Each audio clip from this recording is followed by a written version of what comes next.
बुनियान मरसूस कौन है? फिर उन्होंने जो तर्जमा किया ना, लेकिन ये हजम होगा तो सिर्फ एक हुसैनी को होगा, सिर्फ मुहिब अहले बैत को होगा।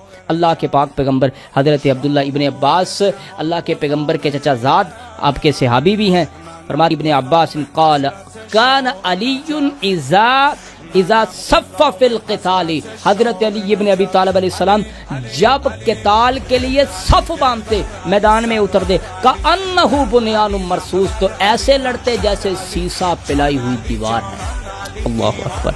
जब आसमान के रब ने जब ये मंजर देखा ना, तो फ़अंज़लल्लाहु तआला हाज़िहिल आया, तो अल्लाह ने खुश होकर के अमीरुल मोमिनीन की तलवार चलाने की अदाओं को देखकर, मैदान में कर्रार पकड़ने वाली अदाओं को देखकर, मैदान में रुके रहना और पैगंबर के तहफ़्फ़ुज़ के लिए अपनी जान को अपनी हथेली पर रख कर के लड़ने की अदा को देखकर आसमान के रब ने कहा, इन्नल्लाह युहिब्बुल्लज़ीना युक़ातिलूना फ़ी सबीलिही सफ़्फ़न कअन्नहुम बुनियानुम मरसूस। ये बुनियानुम मरसूस कौन है? ये अमीरुल मोमिनीन अली इब्न अबी तालिब अलैहिस्सलाम है।